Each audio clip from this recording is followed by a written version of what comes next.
Hey, how are you guys? Okay, great. So today we are joined by Marc Lino, a senior partner at Bain& Company and global lead for sustainability and private equity.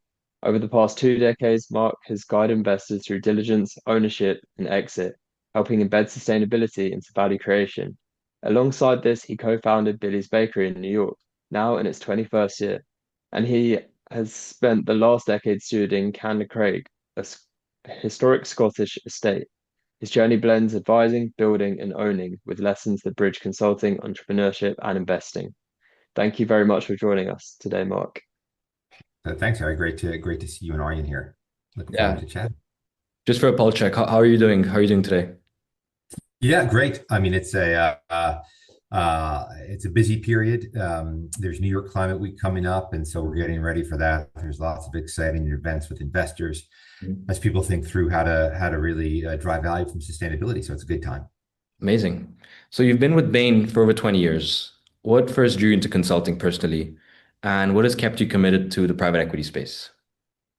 So I think probably similar things actually. So I started consulting when I graduated business school back in '99, and frankly, I was drawn to consulting for the nature of the work, the problem solving. I think was quite exciting. The opportunities to see across different industries and sectors, and also just to meet some great, wonderful people. Both clients and folks who we work with.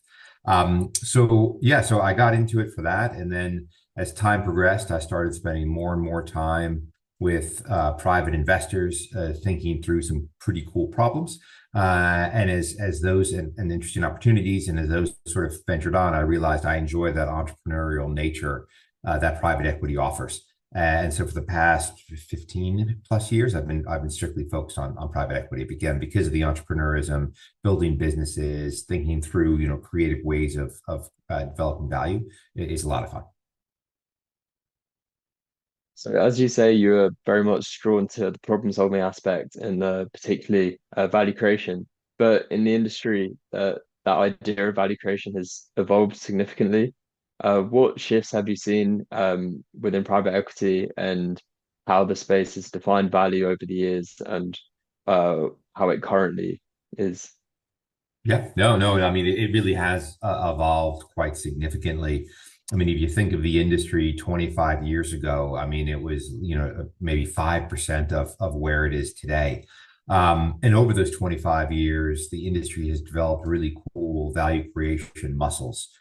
And so I think we all know how, the financial value creation muscles are there in terms of how you actually, maximize and balance out the right debt equity proportions, et cetera, but also around things like revenue growth and how do we enter new markets? How do we actually develop propositions that customers are excited for and are willing to pay more for, but also operationally as well. So how do we think about creating the most optimized footprint to meet our clients' needs? And so I think if you see that evolution from financial to strategic, commercial, operational, it leads the industry quite nicely into sustainability linked value creation, which has been a big focus area of mine over the past 5 or 6 years. And the cool thing is that that really is a muscle that is value creation, which the industry is fantastic at. It's just training that muscle on a slightly different topic. And so over the past few years, that's where a lot of the focus has been, is really understanding what capability is required and how can we actually get value from sustainability. Looking at value in a more different form, alongside your consulting work, you co-founded Billy's Bakery in New York. What led you to start a bakery, and how has the experience of building it and running it taught you? What is it like? What values has it given you? Yeah, well, I think so. I did it with a friend of mine from business school, and we were in the same group together for a couple of years, and we started talking about it during business school. Mhm. But it was really after school when he was in his job working on a sales floor in Wall Street, and I was doing consulting. We came up with this idea that there was a bit of space in the market in between angel investors and entrepreneurs. And our idea was he was quite good financially, or he is quite good financially. I would be the strategy person, and then we'd find an operational partner to go run the business. And we had a few ideas. There was a wine store idea. There was the bakery idea. There was a pet store idea. But I worked in a bakery growing up. He had worked in a coffee shop, and we had a lot of personal excitement and passion there. And so, that's where we wanted to spend some time and energy, and we found an operational partner, and Billy's was born 21 years ago. And has it been a very fulfilling experience, you think, in conjunction with the consulting work? Yeah, oh, definitely. I think a few things is number one, actually being an entrepreneur and running a business gives you a lot of appreciation for what your clients are facing. So, really thinking through, in many cases, the answer is quite obvious, but how to actually implement it is the most challenging bit. How do you get the hearts and minds of employees, of customers behind those things? And so the bakery's been a really good opportunity to sort of, understand what some of my clients are dealing with when we're talking about key strategic issues, key operational issues. And so I think that's been hugely helpful. Another thing that I found interesting, and Harry as well, given that we're in Edinburgh, a decade ago you took ownership of Candacraig, a Yeah. 17th century estate in the Scottish Highlands. How is the experience of stewarding that and a property ultimately shaped how you think of legacy, continuity, community, and long-term ownership? Yeah. Well, I'm quite fortunate to be married to a Scottish woman. My wife is born and raised in Scotland from Aberdeenshire, and we got married in Scotland. We had been spending more and more time in Scotland, and we realized that we actually wanted to make it a home base, and because we thought it'd be a great place to raise a family.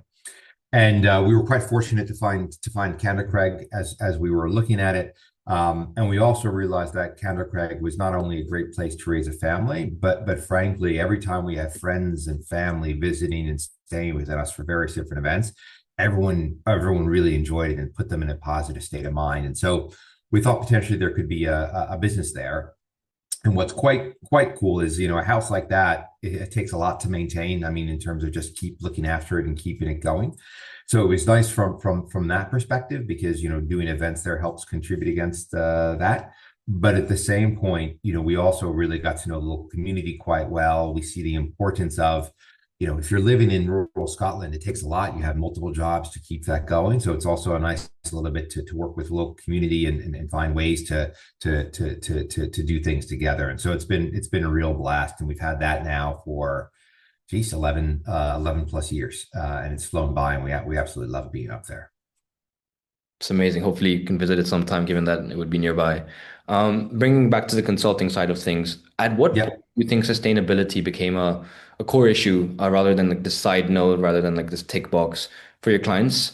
And what do you think was the main driver of that change? Yeah.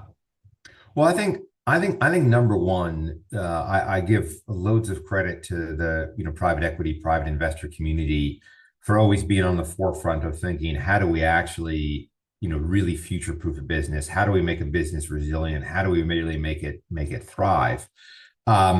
And in many cases, sustainability plays a large part of that. If you think about supply chain resiliency, for instance, understanding where you might be exposed. If I'm a distribution company and I've got DCs and networks in flood zones, that's actually a real issue for me.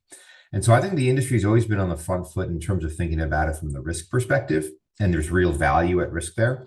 But I also think over the past 5 to 7 years, the industry's also recognized the opportunities to create incremental new value from it, right? And so, for instance, many consumers, if you think about folks who are in your sort of cohort, if you will, really are looking for more sustainable products, or much more conscious around where things are sourced from and where they're happening. So if you want to tap in to a specific customer segment, you need to make sure your products are quite relevant and they resonate quite nicely. And so I'd say this is where the real acceleration has probably happened over the past 5, 7 years, where in many different industries, retail, distribution, data centers, we're seeing real examples of companies being able to outgrow the market because they have a more sustainable offering. And I think that's been a little bit where the bell's gone off, and people realize we're not just doing this for societal or environmental impact, but we're doing it for core fiduciary responsibility of generating returns, of influence in the industry. And that's where it's been very sort of really satisfying to see that happen and play out over the years. Great. So you've touched on a few ways there how you've found ways to drive value from embedding sustainability. But how has varying political shifts over the past few years changed that stance and outlook on prioritizing sustainability in value creation? And is it something that you've seen clients, bring to the forefront of their priorities, or is it, slipped off slightly in the past few years? And Harry, sorry, I missed the first part of the question. What was the shift that you mentioned? So political shifts in the priority for Oh, yeah, sustainability. yeah. Yeah. Perfect, perfect. No, I missed the word political. Yeah, I mean, obviously, sustainability has gone full cycle, over the past 10 years, if you will. I would say, despite the political environment, people understanding how this can be a real lever for value creation has probably been, what has been driving adoption over the past 3, 4, or 5 years anyway. And, if you think about it, think about a large global company. They've got a big supply chain. They operate in the US, they operate in Europe. If they're going to want to be supplying to, if a supplier in that supply chain needs to be supplying to that global MNC, you really need to make sure you're on top of your game from a GHG perspective and a decarbonization perspective. You need to make sure that your supply chain, is healthy, it's safe, et cetera, et cetera. And so all that goes beyond the political aspect. It goes to how do we actually make sure we're proofing the business well. I mean, if you think about also data centers, there's a huge boon for industry energy demand. How is that energy demand going to be satisfied? And by the way, it's not just meeting that demand, it's making sure you've got redundancy in that demand. It's making sure you've got several different sources from it. And renewables play a huge part in that. And so, it's one of those things where I think the political environment's the political environment. But what we're in is in a long-term macro trend, and that's not going to change. I mean, it may have its cycles, and we might be going through one right now, but over the next 15, 20, 25 plus years, that trend will remain solid and true. Are there any sectors that you think, or any deals you've worked on, where sustainability and financial performance have sort of worked hand in hand? A lot of times there's this misconception that, you can't have both of them in the same priority list. Yeah, no. So Arjen, what's interesting is if you asked me that 4 or 5 years ago, I'd probably point to consumer, right? Where, if you were a consumer company, you really need to think about having more sustainable product offerings. But now, I mean, we literally have worked with hundreds of clients, right?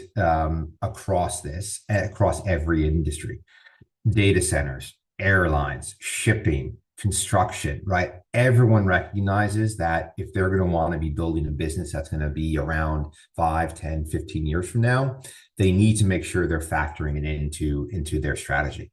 So at this point, I don't see any industry where it's not relevant, and therefore, it still remains a top 3, 5 thing for most of our clients when we're working with them on strategy issues. And do you find today that there are still gaps that exist between what goals are being set by firms and what actually gets achieved? And if that is the case, how can those gaps kind of be closed? Yeah. Yeah. I mean, like goals are always a big thing. I think there's a few things going on. One is people are actually still doing quite a lot, but they're not necessarily going public with any goals, right? Because of the environment we're in. And they also want to be quite comfortable that they can achieve goals. So I think on the whole goals front, I think there's the public commitments and what people are saying, but they're also recognizing that they may just be driving those things behind the scenes, if you will, to make sure they can achieve it. I mean, the other big thing about goals and metrics is also just the sheer data required to address those things. And in many cases, sustainability is often defined as a data issue, first and foremost. And what we also want to make sure is that people are not just focusing on the data, but are rather focusing on the business outcomes they're achieving and the broader societal impact they're having. So we always counsel our clients to really focus on those few things that really matter, that move the needle, and ruthlessly measure and drive those. But be careful that you're not getting dragged down into tracking 300 KPIs where there's a big data gathering collective effort. Data quality, data integrity can always be a challenge. So we're seeing a little bit less is more. We're seeing a little bit more people doing it behind the scenes versus public talking about it. But this is where AI can help quite significantly as well, in terms of collecting, but also testing, and making sure that the integrity of the data is solid. Do you see that consumers today are buying products that ultimately are the product of greenwashing rather than true sustainability initiatives that are actually grounded in making a real change? CSR is on the rise, and greenwashing is a huge concern of both consumers, but also firms and regulators today. Yeah. I mean, I think it really depends upon, it's a good question, Arian. I think it really depends upon the consumer. We see some very, very, very savvy consumers out there who are, they can quickly detect what's real or not. And then on the other hand, I think there's some people who may be less informed, but that is sort of an age-old problem we've had over years anyway, right? But we do see it fundamentally driving behaviors. And we see it, certain industries, it's quite prevalent. So we talk about consumer, but also in hospitality and travel. Many people are making their decisions around which flight to take based upon CO2 emissions. So we are seeing real world changing behavior based upon this, even today, and that continues at pace. Bringing it back and tying it up, I guess, this conversation for young professionals today. What advice would you give if they're trying to enter the industry, build the skills relevant to sort of enter these and similar industries? And what advice do you think you would have given yourself as well 20, 30 years ago? It's a great question, and it's hard to give advice, right? But everyone can take this and figure out what to do with it. Number one, it really does lie where your passions are, right? So what's the underlying thing that gets you excited and gets you going every day, right? Because at the end of the day, the wonderful things that you all have is you're just starting off your career. So one is to have keep first and foremost what you're passionate about.